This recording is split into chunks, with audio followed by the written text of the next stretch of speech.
It's a big problem in the community. In the community, with people in general, it's seen as an addiction. Some people like it. Some people question if it's right or wrong. Where do we even start with something like that? That is a tough one. For example, what I've seen Muslims and non-Muslims try to combat and tackle this. Non-Muslims I've seen on the street when I obviously go out, and I believe they are religious people. I don't know which religion they follow, but they're passing out pamphlets, and it's all about how to refrain from pornos and what have you, and the effects that it has. Now, I haven't done that much research on it to see the type of effect, but if I have to take a stab at it, I think it purely affects one's self-esteem. It belittles you. That's definitely one aspect. Yeah. I think it's like any addiction. I was reading a few books and I was speaking to a few people about, how habits occur and how addictions occur, and it always seems to be like there's something that's missing in that person's life, and they end up going towards pornography, alcohol, whatever it is. I mean, for example, if you were to ask the alcoholic, do you enjoy, drinking all the alcohol? Do you enjoy being intoxicated? Of course they don't, because it makes them feel bad. But they still end up going towards that. It has to come from understanding. So you're talking about addiction. So if you tell a young man who is watching pornography, and I've done this several times with young men who come to me and speak to me and tell me they can't stop. So I say, okay, I try to explain to them that this is an addiction just like drugs. For example, they'd laugh at people.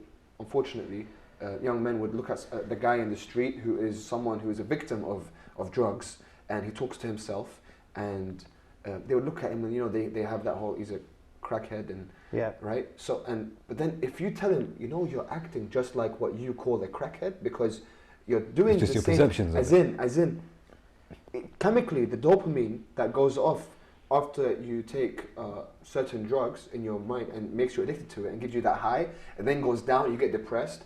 With pornography, it's the same chemical that is released in your brain. It's dopamine. And so you feel this high when you're watching pornography, but as soon as it starts to go down, it's different than drugs. You can just watch something else because the internet has and there's so many categories that it goes into. It's the main industry on the internet anyway. It's bigger than the movie industry, which is massive. Yeah. So no one's going to get bored from, if they're an addict of pornography, from watching pornography. He has too much content to go through. So it's like you're on a dopamine high for a good 1, 2, 3 hours, however long this person's watching it, and that becomes a problem. It's obsessive, and what that does.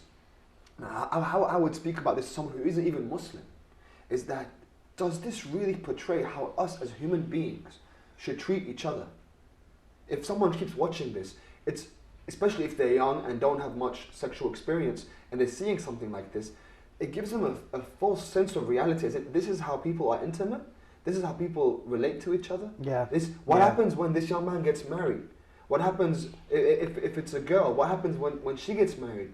What if she starts fearing an intimacy with her husband if she's exposed to something like that from a young age? What if she wants that and her husband can't provide that? What if the husband wants something the woman can't provide? It creates so many different problems for when we grow up, as well as when we're young, because we don't know what reality is anymore. And in fact, it's so oppressive to people. So you impose your imagination. If someone wanted to reenact what they're watching, they're imposing their imagination, because this is fake, on someone who's real. And isn't that a problem to everyone? Muslim or non-Muslim alike? You want to educate our children. Definitely, yeah. You want to tell them that. That is brilliantly said. I can't top that. I mean, I'm just going to have to obviously agree with you and say what you're seeing is fake. Yeah. I know obviously there's two human beings in an act, but it's not normal. It's rehearsed, it's staged. The man had to rehearse beforehand to get to that stage. The women have to rehearse, and then they're constantly doing it day in and day out. It's not normal human behavior, if you want to just look at it that way. And why would you want to constantly watch something that's fake, that gives you these ill ideas that is changing you and your personality, and obviously it's not changing it for the better, because then you maybe create these fantasies which will never come about, and you may become depressed, and you'll have, you know, these self-esteem issues, and your confidence levels will go down, etc. So I see actual no benefit. The only benefit that these people get when the ones who are addicted to it is that high, you know, just like with any drug. And again, when the high is gone, you can easily become depressed. There's a reason for why they go to get that high. It's not because they don't know rationally that this is the outcome of what's going to happen, but they're trying to fill some kind of void in their life. And unless they have that kind of awareness of why do I keep going back to this? I know I'm objecting myself. What void? What void? What is this void? I think it's a lot of young girls from our communities as well. I know that pornographic novel that was widespread. All the airports that I was going to, like, it was, you know, it's sold out, and it has no literary merit, but they all read it. So many people read it. I want to say they all read it. A lot of people read that. And as you're saying, so there are different forms of pornography. It's not just on TV. It's in books now, and it's in the cinema, right? That it became a big movie, and you can go and you can watch that with your friends. Like, this is the average TV show these days has pornography in it.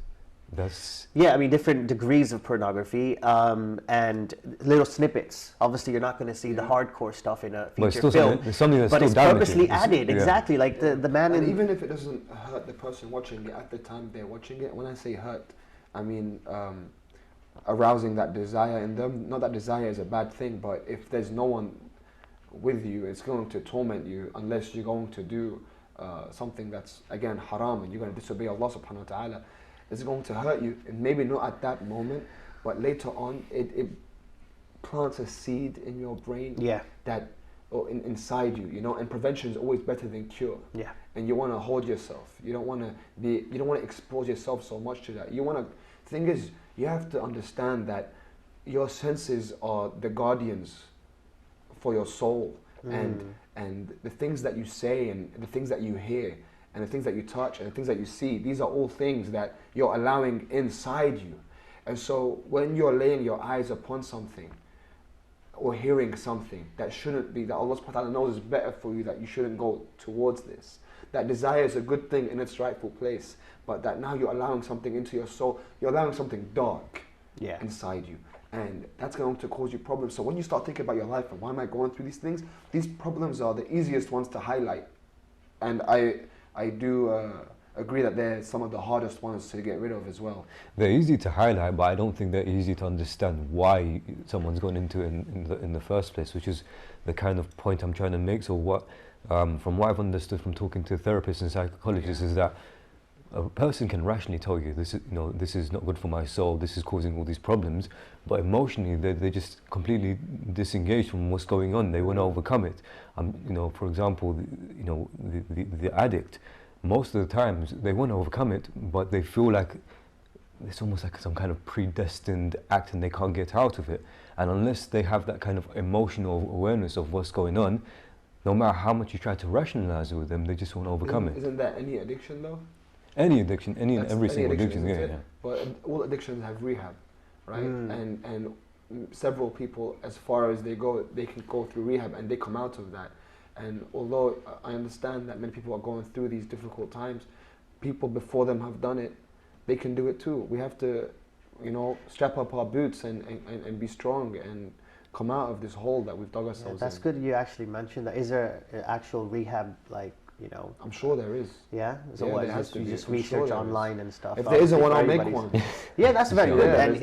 And well noted, every addiction, and even whether that's drugs or but I'm sure there is one, because there are many people that would want to stop this and they can't. You can't just go cold turkey one day. That'd be great if we all had the willpower to quit smoking and what have you, but it's not always doable. Like other addiction. It's that dopamine high, that dopamine high is hard. That's what you crave. But again, I would recommend for someone to go through different avenues of releasing that youthful energy that they have, or even if they're in an older age. So signing up to the gym and going on a jog, when you're feeling that way, you still get a sort of high. The runner's high. Right? That high. It's not the same kind of high, but it's substituting, and you go and you know, you can have cold showers, and you can have like Islamically speaking, I would recommend for young brothers who are going through this. So fasting is recommended, although sometimes that doesn't get rid of it. It helps to It helps it. It helps to release, 'cause the energy goes down. I recommend the gym. I recommend jogging. I recommend even having a partner, as in a brother with you, and who you trust with your heart, and you guys who are both going through such a thing, to tell each other, when I'm feeling this feeling, I'm going to message you, and you need to remind me.